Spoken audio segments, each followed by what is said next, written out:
Good afternoon. Welcome to Midday Prime. I'm Shreya Upadhyay. In the next 60 minutes, we get you updates from India and across the world, starting with the fact that Prime Minister Modi is back home. He's ended his tour to Egypt as well as United States. We'll get you more on that and the big takeaways from there. And of course, the latest from Russia, where that rebellion has ended, what it means for the war, why is it significant for the Russia-Ukraine conflict. All of this we will talk about in the next 1 hour. But first, let's quickly get you the headlines we are tracking at 2 p.m.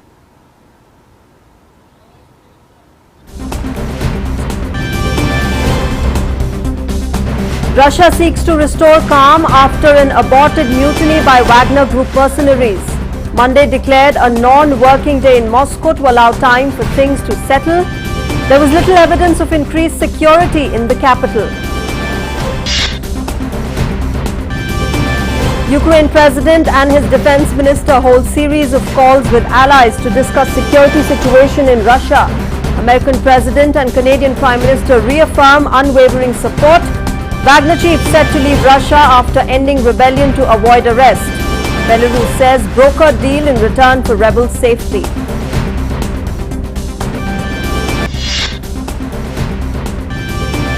Russia's neighboring countries increase security on their border as the dust settles over the Wagner mutiny. Finland and the Baltic states closely monitoring the situation. EU's foreign ministers to meet today to discuss the latest and coordinate a response.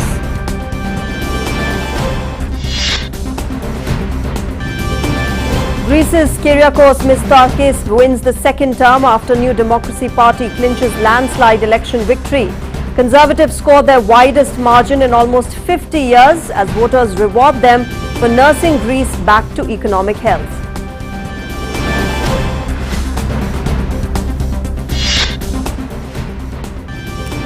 In Sudan, fighting surges in Khartoum, Bahari and Omdurman as conflict between warring sides enters its 11th week.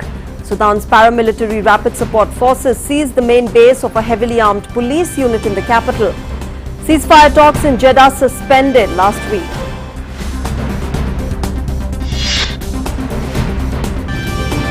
S&P Global cuts its 2023 GDP growth forecast for China to 5.2% from the earlier 5.5% after May data shows post-COVID recovery faltering.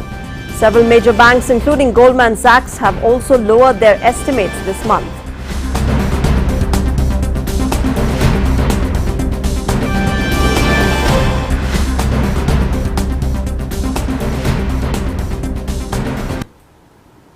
All right, let's begin with the big news that we are tracking on Midday Prime.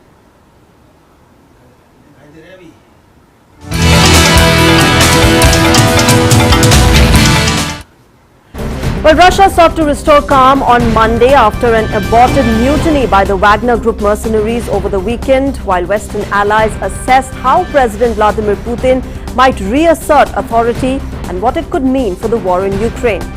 Ending their short-lived mutiny, Wagner fighters halted their rapid advance on Moscow, withdrew from the southern Russian city of Rostov and headed back to their bases late on Saturday under a deal that guaranteed their safety. Their commander, Yevgeny Prigozhin, would move to Belarus under the deal mediated by Belarusian President Alexander Lukashenko. Monday has been declared as a non-working day in Moscow to allow time for things to settle, and there was little evidence of increased security in the capital on Sunday evening. Now, Putin, who has held power for more than 2 decades, has still to comment publicly since the de-escalation of one of the biggest challenges to his rule. Confusion over the weekend's extraordinary events has left governments, both friendly and hostile to Russia, groping for answers to what could happen next in the country with the world's largest nuclear arsenal. Neither Russian president nor typically outspoken oligarch Prigozhin have commented publicly since this deal was struck to de-escalate one of the biggest challenges since Vladimir Putin rose to power more than 2 decades ago. Reacting on the Wagner rebellion, former American Special Representative for Ukraine, Kurt Volker, said that it was yet to see the end of the upheaval and that he does not see Putin staying in power for long.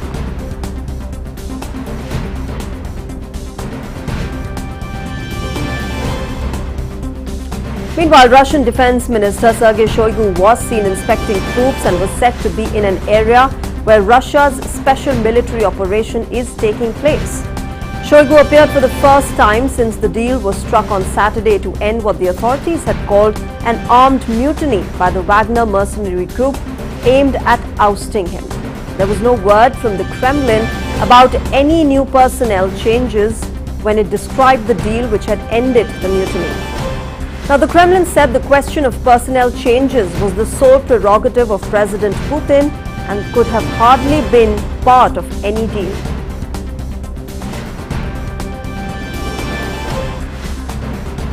Meanwhile, the US Secretary of State Antony Blinken said the crisis in Russia involving the Wagner Group's aborted revolt against the Kremlin has exposed real cracks in President Putin's authority.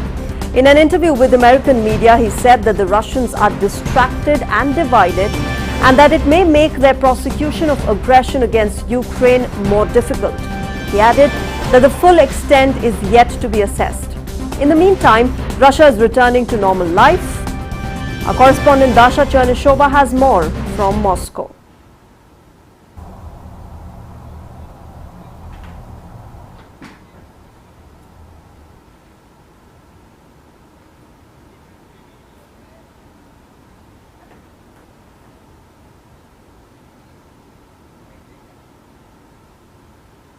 All right, we will connect with Dasha later, but let's now also get you the history of the Wagner Group and more importantly, the man in the center of all this, Yevgeny Prigozhin. First of all, Dmitry Utkin, who is the former first commander, a veteran of Russia's wars in Chechnya, and he is thought to have been Wagner's first field commander and to have named the group after his former radio call signal. Now, the current head is, as we know, Yevgeny Prigozhin, who's a rich businessman, also nicknamed as Putin's chef, and later I will tell you why he's called that. Now, Prigozhin is thought to make money from these Wagner Group operations. The US Treasury says that he uses its presence to enrich mining companies that he owns, and it has placed them under sanctions. So let's understand who is Yevgeny Prigozhin. First of all, he was first criminally convicted in 1979 when he was just 18 years old, and he in fact got suspended 2.5 year sentence for theft. 2 years later, he was sentenced to 13 years in jail for robbery and theft, 9 of which he served behind bars. Now, upon his release from jail, Prigozhin set up a chain of stalls selling hot dogs in Russia's St. Petersburg. Business went well, and within a few years in the lawless Russia of the 1990s, Yevgeny Prigozhin was able to open expensive restaurants in the city. Now, it was there in these expensive restaurants that he began mixing with the high and mighty of St. Petersburg and then the whole of Russia. One of his restaurants, called New Island, was a boat sailing up and down the Neva River in Russia, and Vladimir Putin liked it so much, it is said, that after becoming the president, he started taking his foreign guests there, and that is most likely how the two first met. Years later, Prigozhin's catering company Concord was contracted to supply food to the Kremlin, earning him the nickname Putin's chef. Firms affiliated with Prigozhin also won lucrative catering contracts from the military and state-run schools in Russia. This was about Yevgeny Prigozhin. But about the Wagner Group, when did that group first operate in Russia? It was during the annexation of Crimea in 2014. Where else has the Wagner Group operated? Since 2015, Wagner Group mercenaries have been in Syria, fighting alongside pro-government forces and guarding off oil fields. There were also Wagner Group mercenaries in Libya, supporting the forces loyal to General Khalifa Haftar. The Central African Republic has invited the Wagner Group to guard diamond mines, and it is thought to be guarding gold mines in Sudan. In fact, the government in Mali in West Africa is also using the Wagner Group against Islamic militant groups. So that by far has been the history of the Wagner Group, and of course, that journey that Yevgeny Prigozhin has made from being Putin's chef to now being the chief of the Wagner Group, which in fact carried out that very short-term but strong and impactful rebellion in Russia amid the Russia-Ukraine conflict. So let's also remember that this conflict, of course, is underway, but we know that it has had its ripple effects. Let's connect with our correspondent Dasha Chernishova, who's joining us from Moscow. She's been tracking the latest on the Russia-Ukraine conflict for us. Dasha, good afternoon. You know, first of all, it is being said that now the dust around this whole armed rebellion about the mutiny around the Wagner group has settled. First of all, get us the latest situation in Russia. Is it calmer now?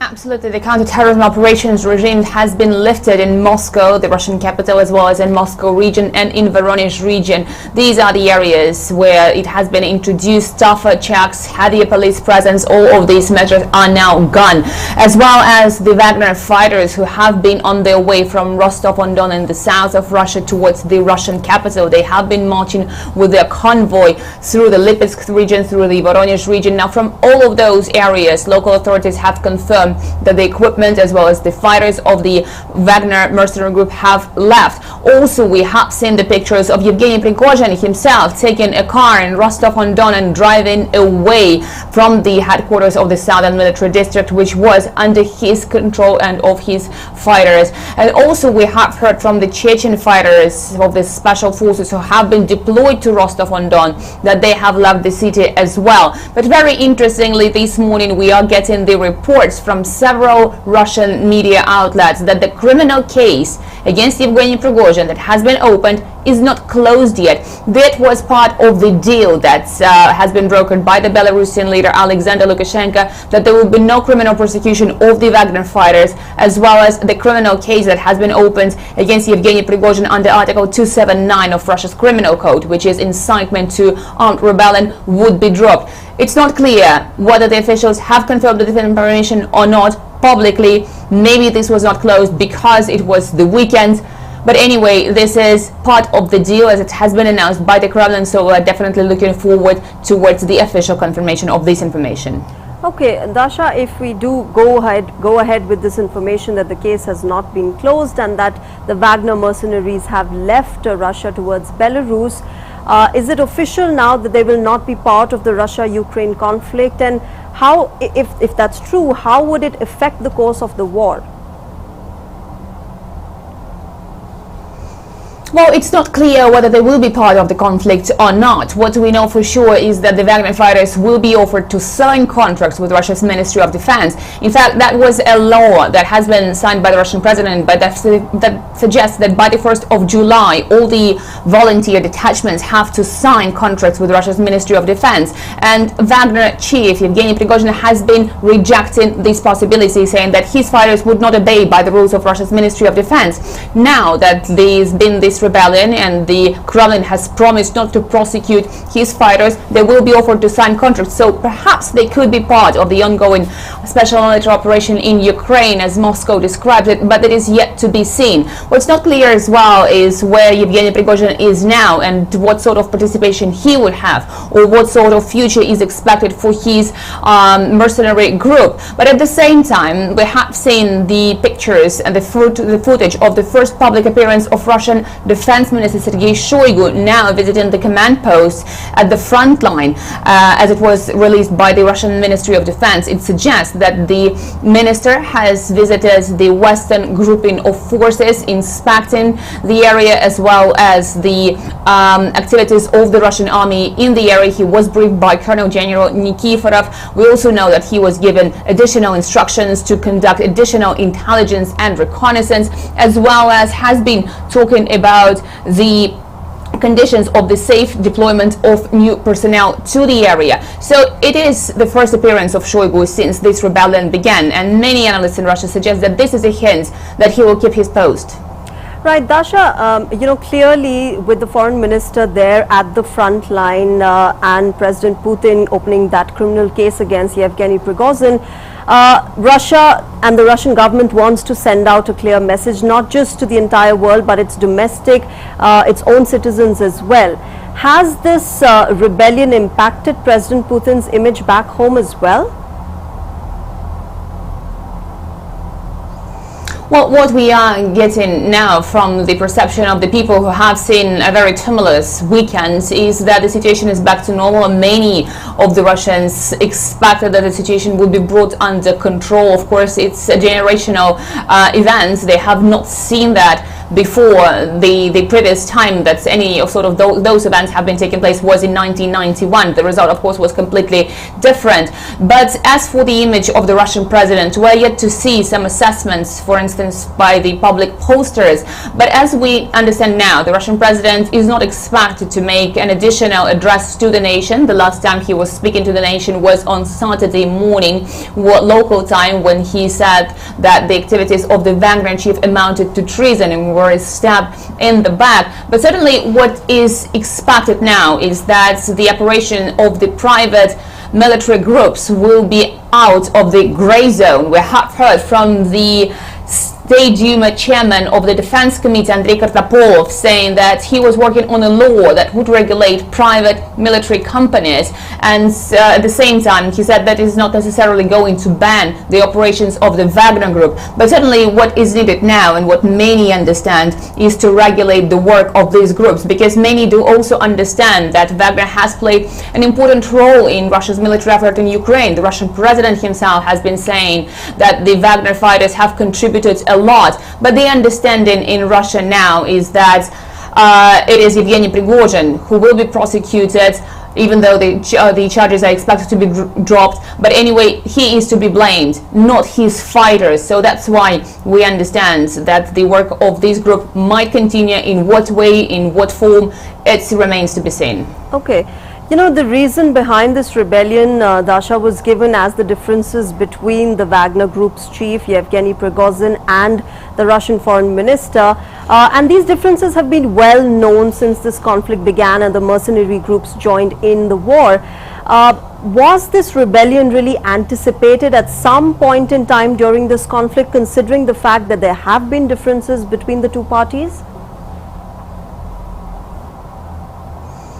Well, certainly not by the Russian people, but many in Russia have been wondering why Yevgeny Prigozhin was so critical for such a long time, because it's not the first time we've seen the criticism from Yevgeny Prigozhin. It has been for months that Prigozhin has been criticizing everything from the paucity of ammunition, as it was the case when he said his fighters would withdraw from Bakhmut on the eve of the Victory Day, which is on the 9th of May. Then he was critical about the decision-making, about certain personalities within the Russian Ministry of Defense. There's been a whole scope of issues he was criticizing, and he was listened to, because many have been saying that for the first time there was a person who has been explaining what's happening on the battle line in the language that people can actually understand. But anyway, it's not been anticipated, at least by the Russian people. We don't know whether the Russian intelligence had any sort of information with regard to that. There's been no confirmation of that. But certainly a lot of decision making will have to be done either behind the closed doors or openly to the public. All right, we'll leave it there. Dasha Chernyshova, thank you very much for joining us with the latest from Russia, as the dust around that Wagner Group mutiny has finally settled. But today, of course, in Russia, in Moscow, it has been declared as a non-official, non-working day. Let's see how the situation pans out. But let's also tell you that Ukrainian President Volodymyr Zelensky and his defense minister on Sunday held a series of calls with Kyiv's allies to discuss the weakness of Russia's President Vladimir Putin and Ukraine's next counter-offensive steps. Zelensky spoke with the American President Joe Biden and the Canadian Prime Minister Justin Trudeau. According to the White House readout, Biden and Zelensky discussed Ukraine's ongoing counter-offensive, and President Biden reaffirmed the unwavering American support. In a statement, Zelensky called for global pressure to be exerted on Russia and said that he and Biden discussed expanding defense cooperation with an emphasis on long-range weapons, coordination ahead of the NATO summit in Vilnius next month, and preparations for a global peace summit that he has promoted.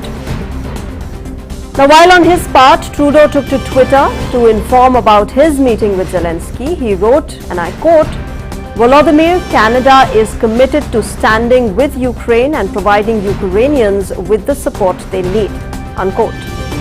Separately, Zelensky said he told Trudeau about the threatening situation at Ukraine's vast Russian-occupied Zaporizhzhia nuclear power plant. Later, Biden and Trudeau also spoke with each other. According to the readout, and I quote that readout, they discussed the evolving internal security situation in Russia, noting that they are monitoring developments closely and will be maintaining close engagement with allies and partners, unquote. Meanwhile, the Australian government will provide a new $73.5 million package to Ukraine, including 70 military vehicles to defend against Russia's attack. Australia will also extend duty-free access for goods imported from Ukraine for a further 12 months to support its recovery and trade opportunities. Australian Prime Minister Anthony Albanese said that the package will include 28 M113 armoured vehicles, 14 special operation vehicles, 28 medium trucks and 14 trailers.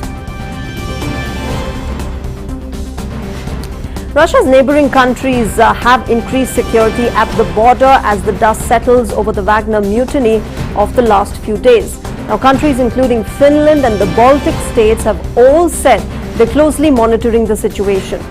European leaders are also closely monitoring the fallout from the abandoned mutiny in Russia in the hopes that it hinders Moscow's ability to push on with its attack on Ukraine.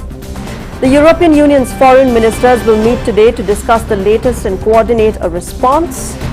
Let's go across. We will connect with our reporter from Helsinki, but let's tell you that this has, that armed rebellion that the Wagner Group chief carried out in the last few days over the weekend against Russia's foreign minister Sergei Shoigu particularly has had its ripple effects, and of course the Ukrainian side and the NATO members are all now strategizing as to what should be the next step.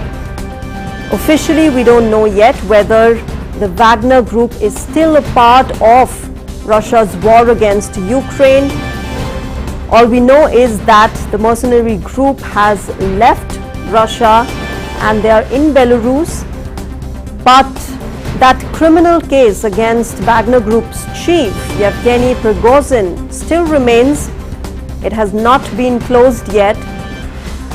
On the other hand, the Russian side, with an aim to give out a clear message to not just citizens back home, but also the entire world, the foreign minister of Russia was at the front line. All right, John Bevere is live with us from Helsinki. Let's connect with him right now. John, are you able to hear me?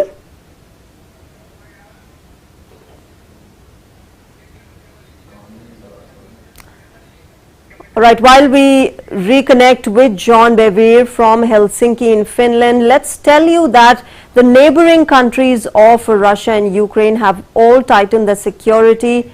Of course, this comes at a time when the armed rebellion has ended. It was a very short-term apparent coup, apparent rebellion, whatever you may call it. It has ended, and now while the dust settles, countries around Ukraine and Russia have tightened their security with the fear that this war might escalate, that there might be new strategies that are coming in from Russia as well as Ukraine to fight this war.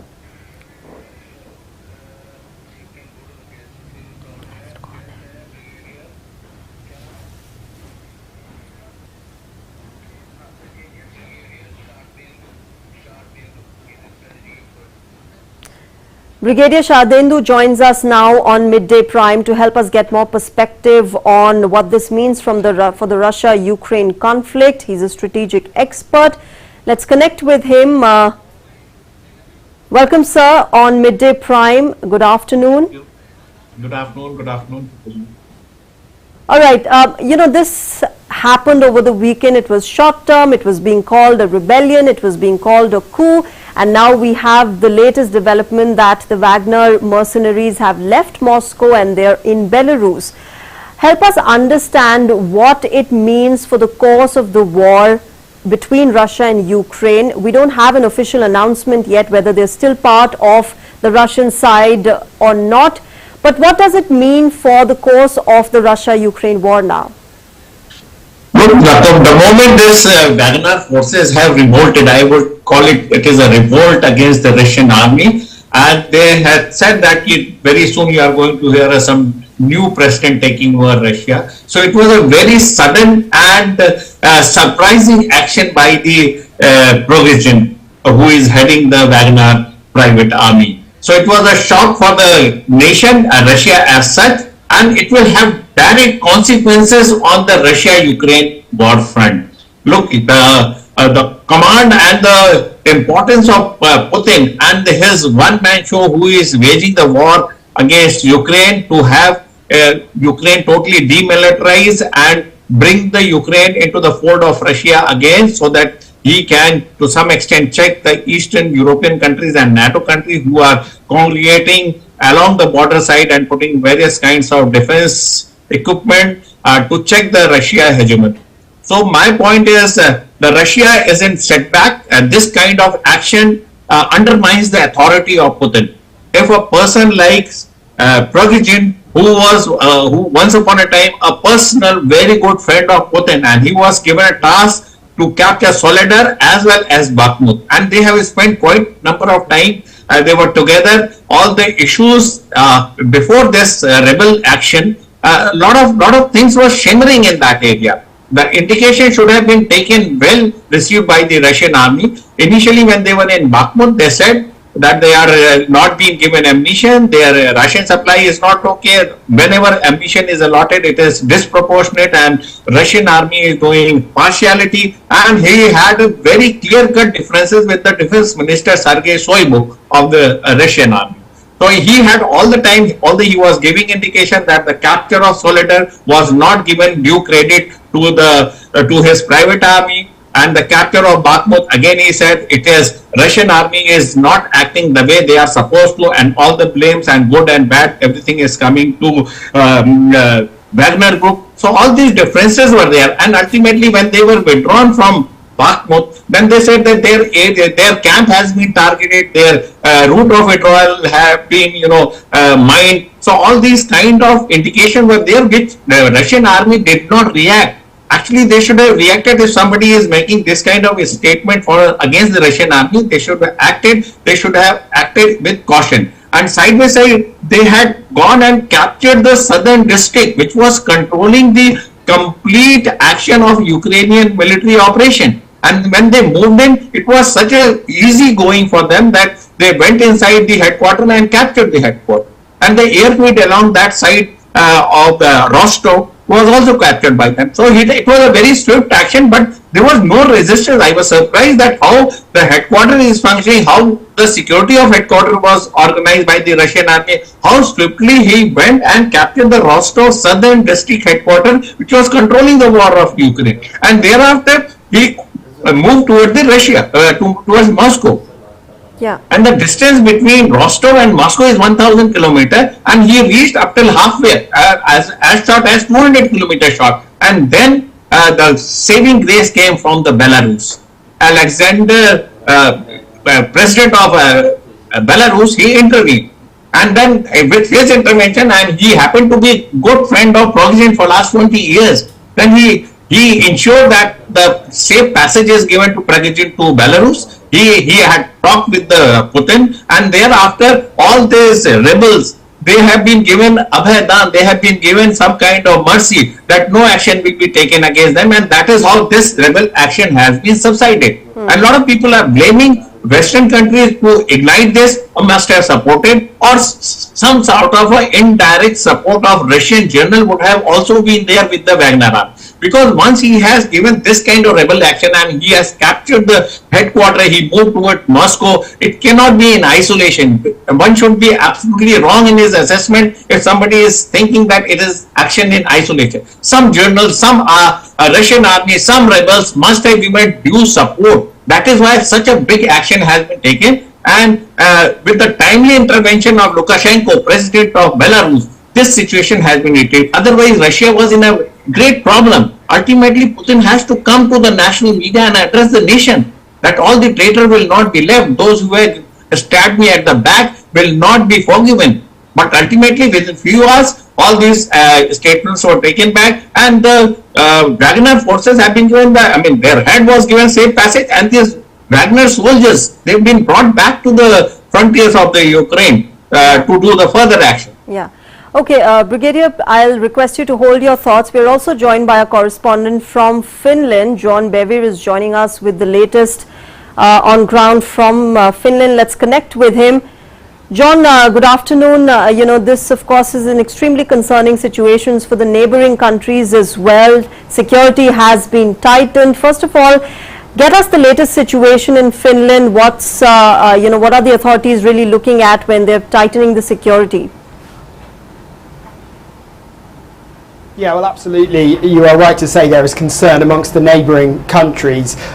Finland shares a border with Russia of just over 800 miles, and they have a long and complicated relationship with the nuclear superpower that is only about 90 minutes to my east now. So, of course, those countries that border Russia have, a lot of them have increased their security on the border. They did that on Friday night and going into Saturday when this situation in Russia was really starting to develop.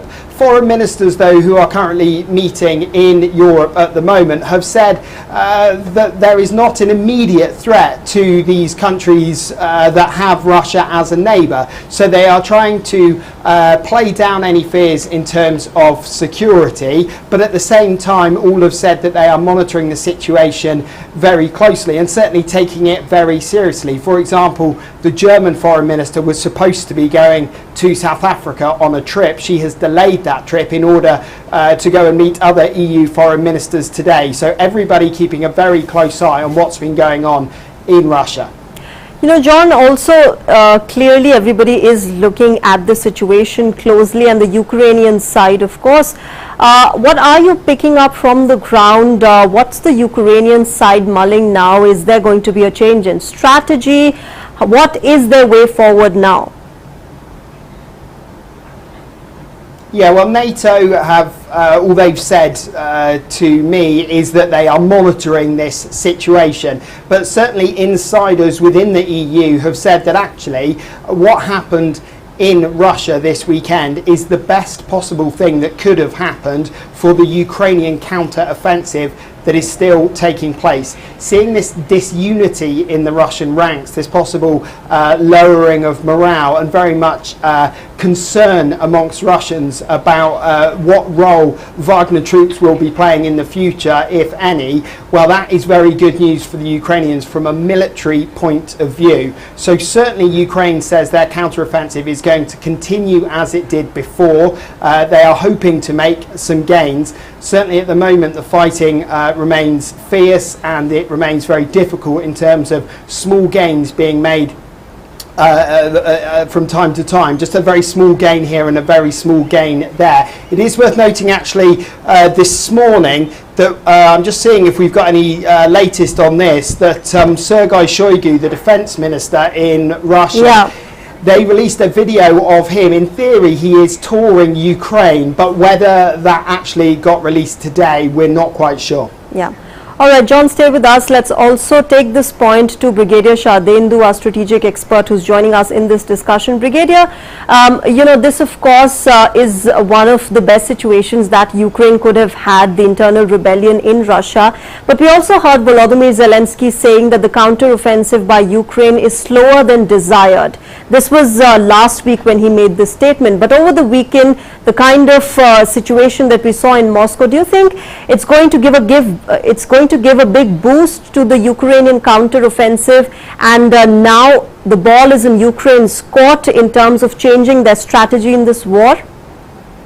Like Ukraine could have exploited the situation when this kind of rebellion action is taking place in Russian army, and the very put in force Wagner army has totally gone on revolting against the Russian army. But they have not. Actually, their counter-offensive had started much earlier. And by the time they could launch the full-fledged counter-offensive, it did not meet very great success. Actually, what had happened that they have utilized their entire counter-offensive forces and they have applied across the entire eastern border in all 4 districts. Where they have gone wrong, that they could not apply their entire counter-offensive forces in a concentrated manner in one or two states. They have frittered away their resources, and that is how their counter-offensive could not take place. And ultimately it was accepted by the Zelensky that our counter-offensive had not progressed and we have to give a rethought. Actually, he has applied his forces all along, from Kherson to Zaporozhye to Luhansk, Donetsk and Kharkiv. And some places he was able to break through the first tier of the defenses of Russian army, but ultimately great success was not achieved. And a lot of hue and cry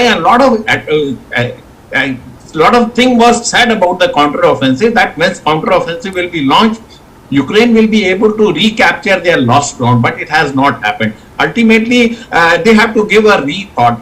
Whenever you apply any quantum of force, if it is applied across the board and you have not applied in a concentrated manner, you have not worked out various contingency and what ultimate results you are looking for it, then ultimately this kind of result will take place. For God's grace, this thing, it is good luck of Ukraine that something of this nature has happened in Russian army where Wagner forces have revolted. They should have, if their offensive was successful and this revolt has taken place, they would have recaptured the entire area. Right now, Russian army is not in that state what it used to be 15 days earlier or 1 week before. Now they are requiring little time to stabilize. Lot of things have been, a lot of damage has taken place. Few their helicopters have been shot. That some kind of demotivation has set in because one of the Putin force has been withdrawn and they have rebelled against. And the authority of Putin, with which he was fighting the war against Russia, has been compromised to some extent. People say that it has been stage managed by the Putin himself, or it is a stage managed by the Western forces. All these different kind of theories are emerging, but the fact of the matter is revolt has taken place. People have been withdrawn and there was a fighting. They were moving on the street. There were tanks were deployed, and this battle, not by the Ukraine but within the Russian army itself, battle has been taken to hinterland. Yeah. See what has happened in St. Petersburg, how the security of Moscow was ensured, how the Rostov was encircled. All these things, whether Russians are fighting within themselves or it is done by Ukraine, but the fact of the matter is Russia is destabilized for 2 days. Now it will take little time and the operation in Ukraine will continue hereinafter. Earlier, everybody was assessing that it's a matter of few days that the Kyiv will be heavily bombarded and the war will spill over to central and the western Ukraine. But it has not happened, and side by side their counter-offensive has also not progressed. So right now there is a stalemate. Now it will take at least 1 week or 10 days to further launch the operation to gain something substantive in Ukraine. Yeah. Otherwise, Ukraine could have exploited it, but their counter-offensive was launched much earlier and they lost their momentum. Okay, Brigadier, also, we haven't heard from Vladimir Putin yet on this whole crisis situation that he faced, one of the biggest challenges that he faced in his rule for several decades now. But we did see the Foreign Minister Sergei Shoigu be at the front lines. We have those visuals coming out of Russia. Obviously, Russia is trying to send out a message not just to its citizens but the entire world as well, who are closely watching the Russia-Ukraine conflict. As a soldier yourself, help us understand, does it really help in boosting the morale of your men on ground when the government itself, the ministers going there, talking to them, supporting them at the front line when there has been an internal armed rebellion that has taken place? Yeah, absolutely. This kind of action was warranted, and this kind of action does make a lot of difference. Every time when you go onto the border and interact with the soldiers who are fighting, they get some sort of a satisfaction that somebody is backing them. Their near areas are secure, the government is with them, they are not left to themselves. Because a lot of rumor takes place at the battlefield. This kind of head of defense minister going, or some authorities coming, or Putin Saab is going to the border and motivating soldiers. Soldiers feel elated and they feel that yes, their motivation gets boosted and new kind of fighting, momentum is generated. So it is done in all army. If you remember 1971 war, Jagjivan, that time he was defense minister, he also visited the front area where he spoke to the soldiers, and then the ultimate result, we were able to create a Bangladesh that time. So this type of momentum, this kind of motivation, this kind of visit by the political leader and head of a state is very important. Soldiers, what he is looking, he is fighting for the country. At times, when this kind of interaction takes place, he gets further charged up, and his conviction for the country, his dedication for his army and the military aim is further complemented by this kind of visits. So I am appreciating that this kind of action, and it is warranted, it is required. Had there not been any visit of this nature, what soldier would have thought? The rumors are spreading all over. Lot of int agencies are working. Lot of spoken words are spreading in the battle area. So they get suspicious whether they are fighting for the right cause or not, whether his sacrifice will be valued or not. This kind of lot of question mark comes to his mind. And when somebody with this kind of authority comes to him, speaks one-to-one and says that this is what the national aim is, this is what we are looking at, this is how your supply line will be there, that is how ammunition will be supplied, that is the next target. So he gets charged up, and this is a very, very welcome step, and everybody does it. It is the one of the fighting war machinery skill.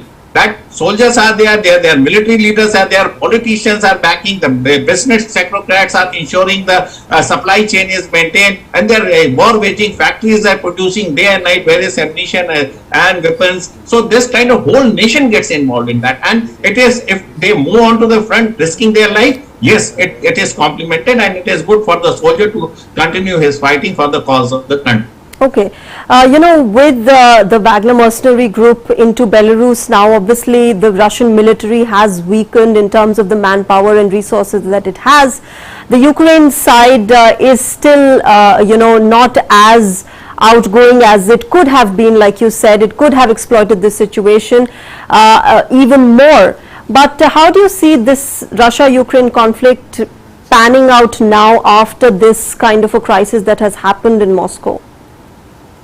Now this crisis is more or less over. Now they have to regain their fighting skill, and they ultimately their aim, which they had set in a week before, has to put into action. It will take little time. It will take little reorientation of their generals. They have to reorient their military aim, and then progress the operation accordingly. Now my assessment of the whole situation is Ukraine will keep giving a resistance. Lot of military aid, lot of resources will be provided to them, and it will say that look, Putin himself, he is not confident, he cannot ensure the safety and security of their country, and they will play this card very well to motivate their soldiers. By speaking this, Zelensky will try to get various military help from the NATO countries as well as USA, and that is how it has given little boost, a little lease of life to Ukraine, so that they can continue fighting, and to some extent morale of the Russian army is also affected, because Wagner is a very potent force which has been withdrawn. Although my assessment, the Chechen forces will replace them, regular army will reinforce them, and if you see, Wagner forces is a mercenaries. They are not as disciplined, as dedicated. They have their own set of laws. They do not follow the military dictum. They do not follow the military tactics. They shoot at sight. They are merciless, but their discipline is lacking. Every time they may revolt, every time they have their own say, because they are paid. They are for money. They are fighting the battle, not for the national cause, not for their motivation, not for their patriotism. It is only money based, and they are to some extent very, very indisciplined. So Russian army, yes, they have lost out around 25,000 troops. They have lost out on the motivation part, but it can be recouped. It can be, their gap can be filled up by Chechen fighters. They can be replaced by the regular army, and now they have got their ICBM, tactical missile, all this weaponry, all this equipment Russian army is having. They can continue with their same momentum, but Ukraine, citing this, they will try to gain more military aid from US and NATO country, and they will sustain. And it is a big boost for the Ukraine army. What Ukraine army could not do, Wagner army has done for Ukraine army. So that is the advantage. And plus, Ukraine will try to regain some of the lost area. But most of the thing time will say. My point is, the moment Kyiv is destroyed or Kyiv is captured, this battle is going to end. And I am foreseeing that it is going to take place No, it is a big setback for the Putin. Now he cannot continue for posterity this operation. He knows that people are dissatisfied, that people are not happy. Even the Russian soldiers, they were on the street and they have welcomed the Wagner forces, and some of the site was showing this. So he is also come down to Mother Earth. Probably both will now reconcile, and I sincerely wish that the peace should prevail and they should come to the talking table. All right, we'll wrap it up here. Brigadier Shardendu, thank you very much for joining us. Pleasure talking to you on Midday Prime on DD India and sharing your perspective on the latest in the Russia-Ukraine conflict. Let's shift focus and get you updates from Sudan now, where the humanitarian crisis entered its 11th week as the clashes and artillery fire as well as air raids surged in the Sudanese capital, Khartoum and Darfur. Sudan's paramilitary rapid support forces said it had seized the headquarters of a heavily armed police unit on Sunday. Meanwhile, the witnesses reported that there is a sharp increase in violence in the recent days in western Darfur region. Khartoum and El Geneina have been worst affected by this war. Earlier, the United Nations raised the alarm over ethnic targeting and the killing of people from the Masalit community in El Geneina in West Darfur.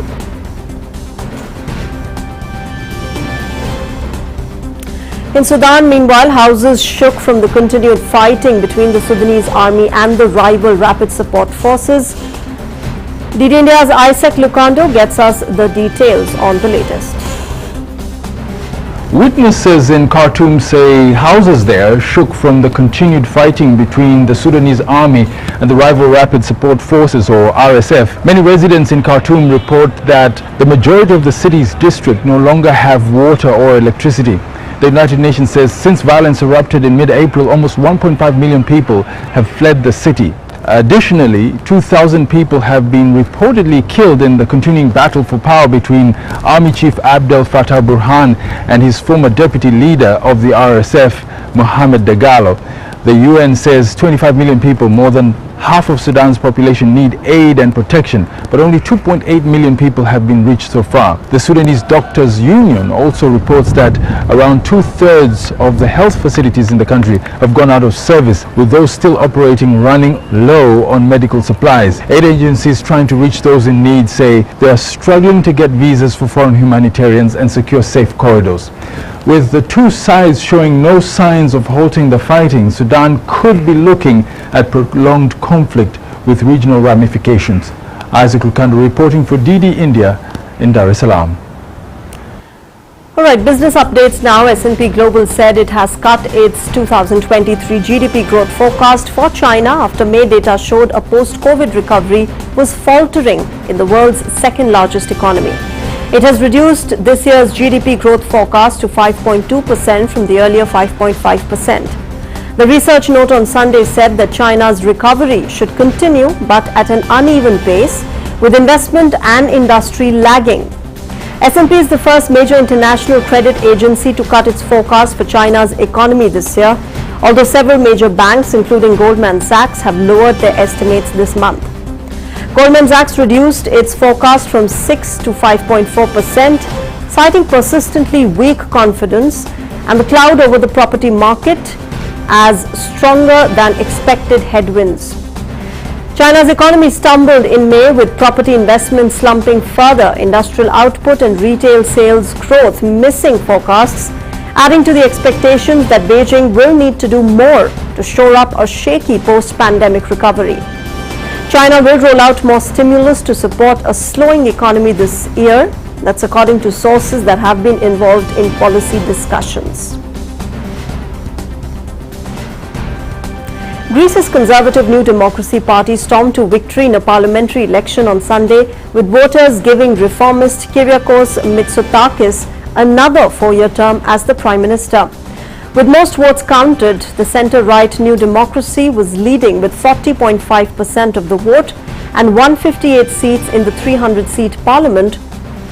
Thousands of supporters gathered outside the headquarters of the New Democracy Party, where Mitsotakis thanked voters for their support as fireworks lit the sky. It was more than 20 points clear of Syriza, which is a radical leftist party that won elections in 2015 at the peak of a debilitating debt crisis and ran the country till 2019 when it lost to New Democracy. Now, Sunday's vote was a humiliating defeat to Syriza, which lost more than 30 MPs. Fringe parties of the political left and right, including an anti-immigrant party calling themselves the Spartans, got a foothold in the parliament. 55-year-old Mitsotakis, who's a former banker and scion of a powerful political family, has promised to boost revenue from the vital tourism industry, create jobs and increase wages to near the European Union average. Speaking after his landslide victory, Greece's Conservative New Democracy Party leader Kyriakos said tomorrow dawns an even better day. Today we will enjoy our victory, but from tomorrow morning we will once again roll up our sleeves and begin together to build a strong Greece, a nation with more prosperity and justice for everyone. Thank you again for the honor.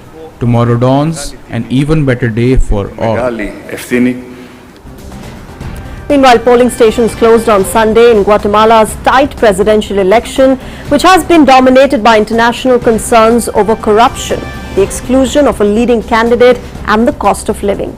The contest is expected to go to a runoff in August, with former First Lady Sandra Torres tipped to win the first round, though expected to fall short of the 50% plus one vote that is needed for an outright victory. Torres is up against more than 20 other candidates, including Edmund Mulet and Zuri Rios. Around 9.3 million eligible voters are choosing a new Congress, hundreds of mayors and 20 members of the Central American Parliament, in addition to electing the president as well as the vice president. The Honduran government announced curfews on Sunday in two northern cities after more than 20 people were killed overnight in separate attacks amid escalating violence in the country. The heavily armed men opened fire on Saturday night in a billiards hall in a neighborhood in the northern manufacturing city of Coloma, killing 13 people and seriously wounding another. He added at least 11 other murders had taken place on Saturday in separate episodes across the northern Val de Sula zone, including in the industrial city of San Pedro Sule. President Castro announced a 15-day curfew in Coloma between 9 p.m. and 4 a.m. effective immediately, and another in San Pedro Sula effective from the 4th of July. There has been a partial state of emergency in parts of Honduras since December in a bid to confront violent gangs and turf wars. The attacks over the weekend follow a deadly incident earlier this week at a women's prison near the capital that killed 46 people amid a reported break-in by gang members.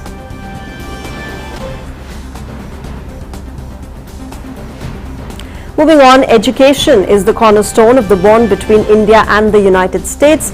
President Biden and Prime Minister Modi hailed the growing bilateral education partnership between the two countries during PM Modi's recently successfully concluded Washington visit. Indian students are on pace to soon become the largest foreign student community in the United States, with an increase of nearly 20% in Indian students studying in the US last year alone. The leaders welcomed the establishment of a new joint task force of the Association of American Universities and leading Indian educational institutions, including the Indian Institutes of Technology, and the nomination of councils on each side, and noted their interim recommendations for expanding research and university partnerships between the two countries.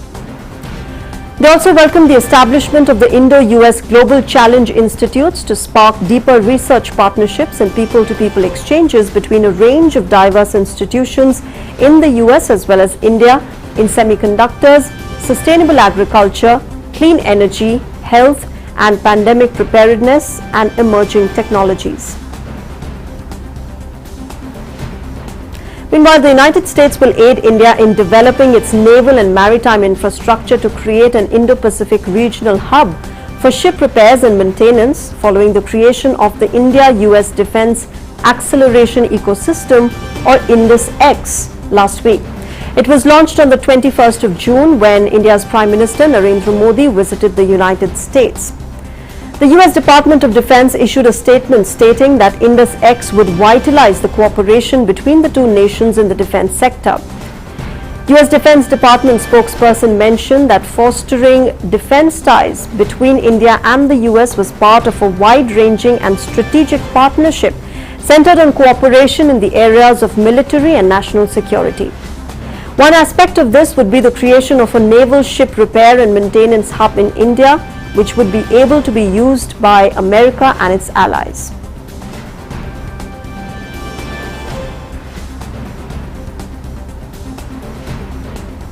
Alright, shifting focus back home, the flood situation in Assam has improved as the number of flood-affected people have been reduced to 2.7 lakh in the last 24 hours.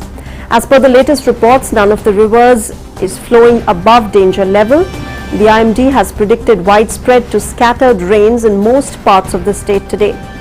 The Assam State Disaster Management Authority said the districts affected due to floods in the last 24 hours have fallen from 19 to 15. A total of 874 villages remain affected by flood waters, with the highest number of villages in Kamrup, followed by Barpeta and Darang. Meanwhile, no loss of human life has been reported today. On Sunday, 6 people were evacuated by the rescue teams from low-lying areas and 4 boats were deployed in rescue operations. 10 medical teams have been deployed to provide health facilities to the flood victims. The situation is currently under control and the NDRF teams are carrying out a reconnaissance of the low-lying areas. From Assam to Maharashtra, where the Indian Meteorological Department announced an orange alert for the next 24 hours in Mumbai, as torrential rain left wide swaths of the city and its neighbouring areas waterlogged. The Mumbai Municipal Corporation urged people to take relevant precautions amid the downpour. As per the IMD, rainfall intensity is to gradually increase over parts of Maharashtra in the next 4 to 5 days. Meanwhile, down south, Jubilee Hills in Hyderabad received the highest rainfall as the monsoon showers cover most of the city. Extremely heavy downpour brought the city to a standstill, leaving motorists stuck in fender-to-fender traffic at most locations, while many others were forced to take shelter under flyovers. Alright, let's switch to sports now. Professional golfer Diksha Dagar secured her second Ladies European Tour as she got hold of a convincing win by 4 shots at the Tipsaw Czech Ladies Open on Sunday. As a rookie, she emerged victorious in her maiden LET title in 2019 and she was also part of the winning team in London at the Aramco Team Series in 2021. This was Diksha's 79th start on the LET and she now has 2 individual wins and 9 top 10 finishes, 4 of which have come this season. Starting the day with a 5-shot lead, Diksha, who hails from Jhajjar in Haryana, duly delivered the win with no hiccups. She compiled rounds of 69, 65 and 69 with 13 birdies, an eagle and just 2 bogeys in 54 holes over 3 rounds. The Indian women's doubles pair of Sutirtha Mukherjee and Ayaka Mukherjee won the WTT Contender Tournament in Tunis after beating the Japanese pair of Miyu Kihara and Miwa Harimoto on Sunday. The Indian duo won 3-1 in a challenging final. The pair also became the first Indians to win a contender title this year. Their achievement has come against the 2 rising Japanese teenagers who are both ranked among the top 25 in the world in singles. Well, with that, it's a wrap in Midday Prime, but news and updates will continue on DD India. Thank you very much for joining us right now. Namaskar.